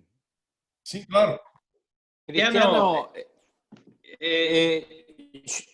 yo he tenido algunos problemas cuando quiero hacer ALIF con anquilosis posterior. He tenido incluso un caso donde tuve fractura del pedículo. ¿No considerás, si bien los artículos hablan de que se gana algo de lordosis, en los pacientes que hay anquilosis, hacer algún gesto posterior antes de hacer el ALIF para evitar ese tipo de situaciones? ¿Qué opinión tenés? Sí, uno se puede hacer la vía posterior antes, hacer una osteotomía de Smith-Peterson en aquel nivel para movilizar. Pero yo demostré un caso aquí, luego después de mi vídeo, un caso que había una caja de T-Leaf en 5-1, que había una fusión posterior interfacetária considerada sólida e havia tornillos. Eu demonstrei que he ganado vários grados, 20 grados com uma caja de ALIF, porque eu vou fazendo a liberação sequencial, e vai poniendo la prueba. É uma mulher jovem, tem qualidade óssea, apesar de tantas cirurgias e de la debilidade. Eu penso que iria para ganhar tempo diretamente por el ALIF. Nunca tuve um caso de fratura de pedículo haciendo isso. Eu penso que o ponto principal era ser o ganho do espaço passo a passo. Ter paciência para ir ganando espaço hasta poner la cara. ¿Tú, Felipe, qué opinas del caso? Nada. Yo del caso opino que la ruptura de las barras se debió a dos problemas. Uno a la lordosis del quinto disco y otro que vemos frecuentemente los procesos de pseudoartrosis en la osteotomía pedicular subtractiva por disminución del área de fusión claramente. Obviamente hoy en día nosotros, si hacemos un procedimiento de pedicular subtractiva, usamos sistemas de 4 barras, 2 barras principales, 2 barras accesorias. No usamos el caso de las barras satélites como usa Muniz Gusta. Pero indudablemente esto podría ser crónica de una muerte anunciada. Creo que tiene la lordosis donde no la debería tener. y creo que esto se debió exclusivamente a la posición del quinto disco. Creo que el Scheuermann de esta paciente se incrementó también y fue otra de las causas que aumentó el desbalance en el plano sagital. No es solamente la artrodesis abajo, sino también el incremento de la enfermedad de Scheuermann que tiene esta paciente. Toda esta paciente indudablemente la operaría por vías múltiples, retiraría el instrumental por vía posterior, haría una osteotomía de bloque de artrodesis L5S1, le colocaría una lead y ganaría grados de lordosis a nivel del quinto disco. También esos grados de lordosis del quinto disco van a ayudar a disminuir el mecanismo de retropulsión pélvica que tiene un pelvis tilt muy aumentado. Y llevaría la fusión después con osteotomía tipo SP a nivel de la columna dorsal hasta torácica 2. Con respecto al área de fusión, al área de pseudoartrosis 2.3, 3.4, creo que haría sin lugar a duda dispositivos laterales en esos dos niveles. Soy un convencido que la LIF ayuda muchísimo a devolver la posición natural de la lordosis de este tipo de pacientes. Sí, y en este caso más todavía. Pero bueno, ahí estamos. Yo le hago una pregunta, a ver, necesito que alguien me responda. Si esta paciente anduvo 12, 13 años bien, llevó una vida normal, tuvo 3 hijos y perdió 3 embarazos, lo conozco personalmente. ¿No sería muy dado pensar que lo único que tendríamos que hacer es devolverle la posición que tenía la columna después de la osteotomía de sustracción hace 12 años y con eso evitarnos comorbilidad en una paciente que recién acaba de terminar con su 4ª cesárea y que tiene 4 hijos? Digo, por el momento, ¿no sería muy descabellado pensar que eso sería suficiente sin tener en cuenta el Scheuermann? ¿Quién me puede contestar? Yo, si querés, te doy mi opinión, Enrique. Me parece que tiene cambios degenerativos groseros, tiene una hipercifosis importante. No sé a qué te referís, evitar morbilidad en esta paciente. Es complejo evitar morbilidad no queriendo tener un mal resultado, ¿no? No sé qué opina el resto de los panelistas, pero me arriba. Si analizás cuáles son las causas probables de PJK, esta es una hipercifosis por arriba. O sea, me parece que hacer algo de nuevo corto, aunque le restaures el balance, vas a fracasar. Sí, es verdad, eso es verdad. Es verdad lo que decís, yo estoy 100% de acuerdo, vuelvo a lo mismo. A mí me da un poquito de, no sé qué decirte, me da cosa tener que ir hasta arriba con esta paciente. En este contexto, en este contexto estoy hablando, la paciente se operó hace 2 años, ya, lleva 2 años de operada de su 2ª cirugía.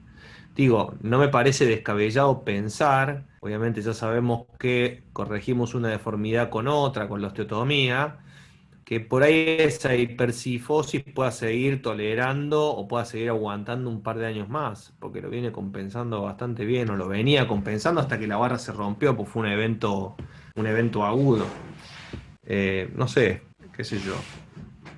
Difícil de saber. Este es el síndrome de discutir los casos sin verdaderamente ver a los pacientes. Es decir, nosotros estamos viendo radiografía, pero no entendemos el paciente en sí, en el cual solamente tuviste vos el privilegio de verlo. Por eso nosotros estamos hablando sobre imágenes y no sobre pacientes. Por eso transmito, porque yo tengo una relación de amistad con la paciente y con la familia. De hecho, el video no es que se lo pedí que me lo mandó, eso lo filmé yo el día de su casamiento, porque me invitó. Pero bueno, es claro, y esto es una reunión científica y es verdad, desde el punto de vista práctico corresponde corregir todo porque todos son factores predisponentes a que esto vuelva a fallar en el caso de que sigamos por el mismo camino. Es que, Enrique, si haces ¿no? un análisis de la... Perdón. Si haces un análisis de predicción de PJK en este paciente, tiene todo. Tiene fusión al sacro, tiene hipercifosis dorsal. No sé cómo está el DMO, pero es joven, por lo que me decís, tiene hijos por todos lados. Sí. Me parece que es un paciente que yendo para arriba no sé cuánto vas a perder, porque vas a fijar columna semirrígida. No sé cómo va a actuar la columna dorsal con la nueva lordosis que le vas a generar. Esa columna. Me parece que es la discusión menor. Creo que la discusión mayor en este caso es cómo devolverle el balance, no el nivel proximal. Creo que en eso no me gastaría el tiempo en definir el nivel proximal de fusión, sino en cómo rebalancear al paciente, ¿no? Es correcto. Y las dos opciones están planteadas. Ir a devolverle el balance como corresponde y la armonía de su columna de la mejor manera posible a nivel distal, o eventualmente como planteaste vos, que resulta ser un poco peligroso, como dijo Cristiano, por la falta de contención posterior. Pues no tenemos elementos posteriores, nos quedaríamos solamente con un anillo y un ligamento común vertebral posterior haciendo de fulcro. Es arriesgado, es muy arriesgado. Pero bueno, muestro lo que hicimos, ¿les parece?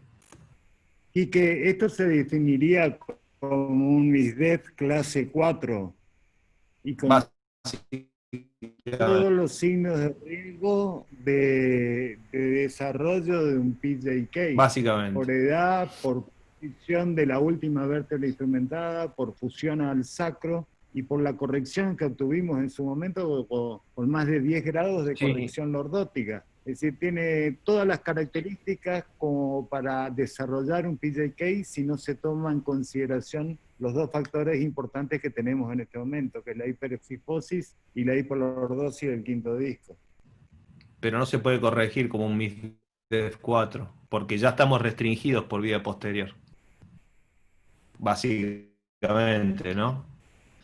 Bueno, te muestro el caso, cómo lo resolvimos. Vamos a verlo. Bueno, yo lo que hice fue ser más bondadoso con la paciente. Me fui por detrás, identifiqué el sector pseudoartrósico, reinstrumenté,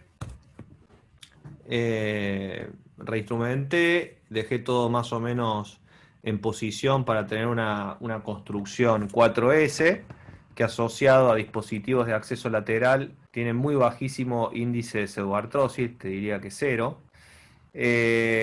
Obviamente con la dificultad que implica, fíjense con el frente, encontrar la rotación correcta de la vértebra para no hacer ninguna macana. Eso es un detalle técnico no menor.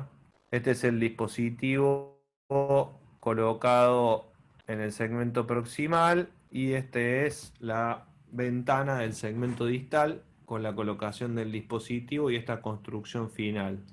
Básicamente no prolongué la fusión hacia arriba, intenté lograr lo mismo que había logrado hacía 12 años atrás. Esta es la tomografía de control, donde se ve una mejoría de la lordosis, los cortes axiales.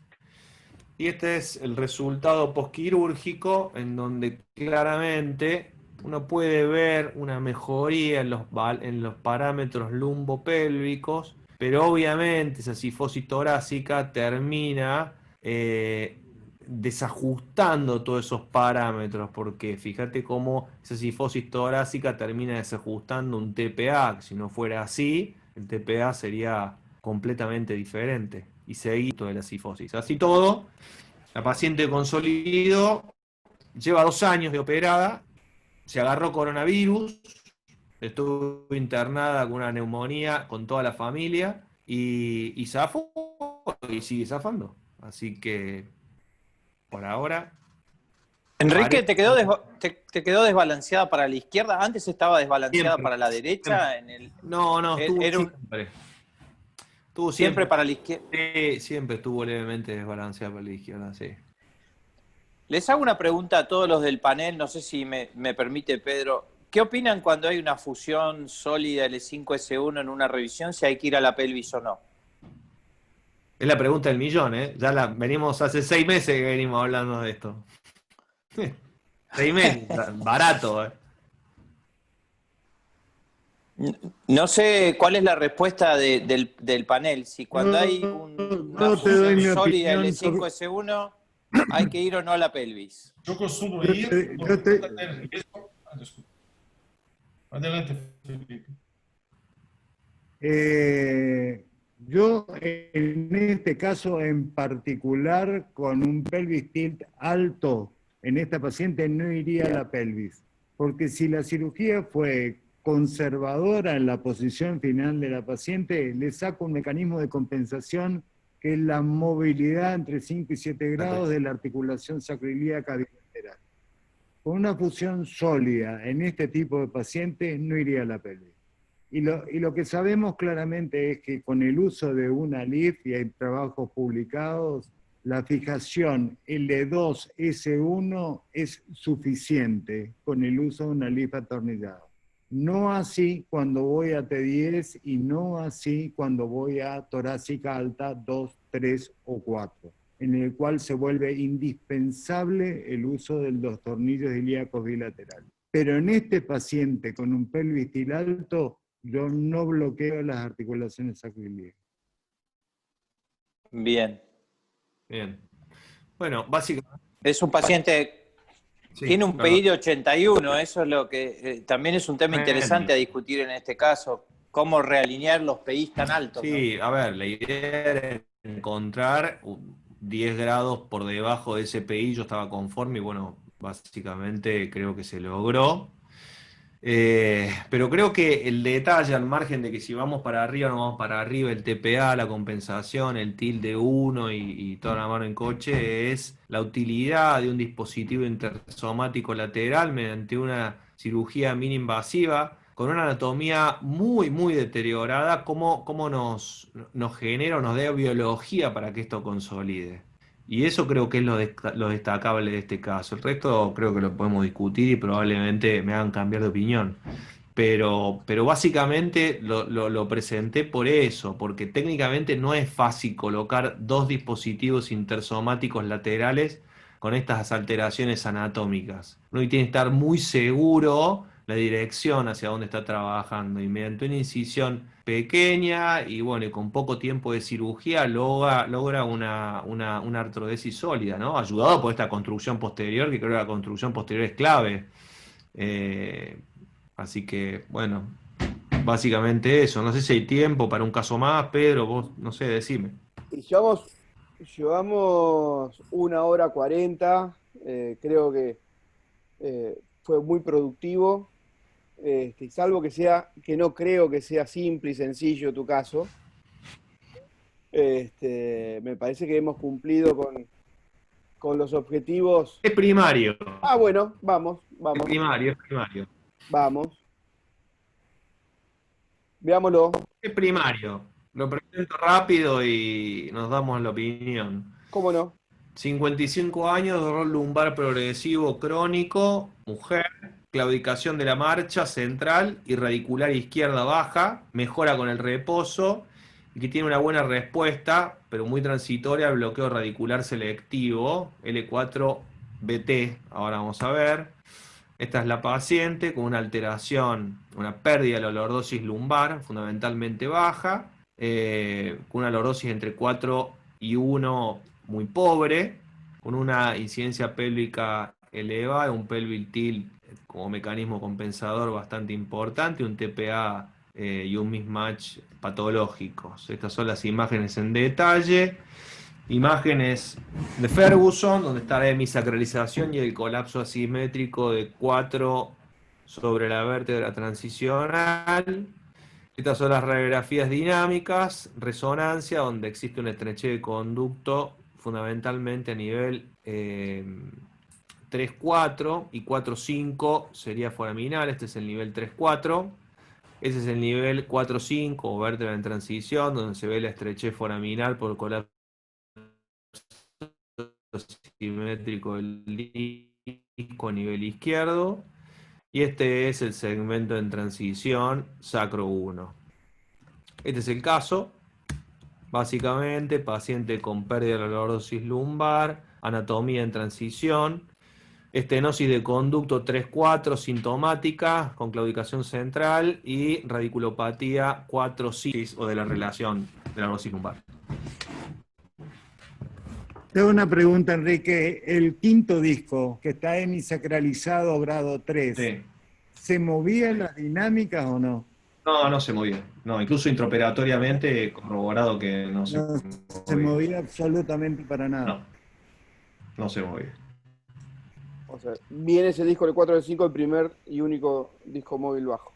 Cristiano, nos hablaste que no te gusta mucho en patología de transición. ¿Cómo manejás este caso? Esses 4-5, Enrique. Esto es 3-4 y esto es 4-5. El 4VT, en verdad, me parece que este paciente tiene un L5 L6, porque este L4VT no me parece. Es raro, pero conté las vértebras y yo conté a la primera vértebra lumbar como la primera que no tiene costilla y conté para arriba y estaba bien. Es rara la anatomía, es muy rara. Yo es verdad. tengo una tendencia a hacer este 4VT por ALIF, porque tiene una anatomía muy favorable para una ALIF. Se funciona como un L5-S1. La vena ilíaca izquierda está totalmente en su posición habitual y hay una grasa entre la vena y el anillo discal. Entonces yo tendría a considerar eso como un L5-S1 y haría un ALIF, porque además conseguiría naturalmente por la resección del ligamento común anterior poner cajas de 20 hasta 30 grados si necesario, sin grandes problemas, sin grandes preocupaciones. Y para los niveles más altos, el XLIF va a funcionar muy bien. Parando, yo pienso que el disco 1-2 es bueno, ¿no? Sí. Está mal. Los 3, 4, 5, que sería como un 5-1. Entonces sería el primer nivel móvil, ALIF. El segundo y tercer, XLIF. Probablemente no necesitaría hacer ACRs en lateral porque ganaría más lordose en 4VT. Y de esta manera, la mensaje es, si la anatomía para lateral no es favorable, tenga cuidado. Exacto. ¿Gaby? Sí, un poco lo mismo. No te escuché bien la edad del paciente y la predicción de los riesgos, pero creo que es un caso que necesita 5-5. Creo que es ideal para hacer una realineación anterior, como dice Cristiano, hacer una vía anterior para hacer un release del ligamento anterior en 4-5, laterales en los dos niveles por arriba y fijación posterior. Yo no tengo experiencia en hacer en single position, pero bueno, me parece que tampoco haría estanalón, haría todo realineación anterior y fusión posterior, o percutánea, o Wilce, o lo que le guste. ¿Vos, Felipe? A mí me gustaría hacer una lift primero, darle posición a ese último disco y hacer XLIF en los niveles restantes con descompresión indirecta por el cuadro de estenosis que tiene la paciente, y utilizaría una vía posterior percutánea. Lo único que me cabe duda si dejo el primer disco L1, L2 con los cambios degenerativos que tiene libres o no. Está bien. ALIF, XLIF en los niveles y percutáneo posterior. Está bien. Bien, Enrique, me gustaría que con esa imagen le des alguna recomendación imagenológica sobre la selección del lugar de ingreso, el lado de ingreso, para los que están empezando. Sí, básicamente, fíjense que la disposición del psoas es diferente y la anatomía del psoas es diferente. ¿Por qué? Porque estamos en el segmento 4 o 3-4, en donde existe una pequeña curva escoliótica. Habitualmente el psoas genera esta imagen como la que estamos viendo en la concavidad de la curva, y en las convexidades de la curva se anterioriza un poco y se pega bien al cuerpo vertebral. Yo en este caso y en estos casos siempre prefiero ingresar por la concavidad de la curva porque tengo una brecha bastante más segura que del lado de la convexidad, fundamentalmente cuando tenemos esta anatomía donde 3-4 se está comportando como un 4-5 básicamente. Inclusive no solamente por la anatomía del psoas, sino por la distribución y la bifurcación de los vasos. Así que en este caso prefiero ingresar por la concavidad de la curva, que sería el lado izquierdo. ¿Qué No sé, hiciste? Cristiano, a ver si querés aportar algo en particular. ¿Qué hice? Disculpe, Enrique, porque yo estaba respondiendo unas cuestiones No, y no no. presté atención. No, básicamente sobre el sitio de abordaje, que obviamente preferimos entrar por las La concavidades de concavidad, las curvas, sí. siempre la La concavidad es concavidad, lo el seguro. 4-5 va a dictar el lado a ser accesado. Sí. Donde 4-5 miras, si a la izquierda o a la derecha, me voy para 4-5 y probablemente los otros Más o menos. niveles se van a funcionar. Hay una excepción que es pacientes que tienen sindesmófitos anteriores a los dos niveles más altos y que algunas veces yo prefiero entrar por la convexidad solamente para hacer una osteotomía Perfecto. anterior. Los sindesmófitos, no Correcto. osteófitos. Osteófitos no son problemas, sindesmófitos sí. Bueno, perfecto. El caso este lo traje porque cumple con todas las variables que uno puede corregir mediante cirugía o realineación anterior, ya sea LIF o ex-LIF, sin la necesidad de tener que ir a descomprimir o ver los nervios. Es decir, podemos hacer descompresión anterior aumentando la altura foraminal con el ALIF, y podemos hacer descompresión indirecta a la estrechez central de los segmentos proximales. Y básicamente es eso lo que hice. Disco más, disco menos, pero básicamente es eso. No fuimos a la pelvis porque nos aprovechamos de esa vértebra transicional y de ese sacro, es decir, teníamos dos anclajes distales que fueron muy buenos, así que preferimos no ir a la pelvis. Esta es la comparación entre el pre y postquirúrgico, tanto sea en el frente como en el perfil, y ahí se ve cómo la relación de la lordosis lumbar mejoró, incluso está bastante respetada. Tenemos más lordosis lumbar baja que lordosis lumbar alta, y obviamente también el mismatch TPA y su tilt pélvico. Así que bueno, básicamente eso eran los dos casos que le había preparado. No sé si hay alguna pregunta. ¿Dudas, comentarios? Preguntas del chat no hay. Nada, yo una cosa que quiero dejar claro es, ojo a las hemisacralizaciones grado 3, grado 4, porque muchas veces vemos movilidad anormal en esos discos que lucen totalmente normales en los estudios de resonancia. Pero no dejen de tener en consideración que son espacios que potencialmente se pueden mover. Hay que chequearlo, sí. Bueno, muy bien. Quiero agradecerles por compartir todo su conocimiento con nosotros. Hemos tenido una buena participación del público, quedándose hasta el último momento. Así que muchas gracias. Gracias, Gabriel. Gracias, Enrique. Gracias, Felipe. Cristiano, un gusto como Gracias a siempre. vos, Pedro. Gracias, Cristiano. Gracias, Pedro. Gracias, Gaby. Felipe. Gracias a todos. Gracias, Pedro, Quique, Muchas gracias, Cristiano, siempre un placer Felipe. estar con ustedes. Sigan bien ahí en Argentina y cerca. Espero estar entre ustedes de nuevo. Pronto será. Gracias,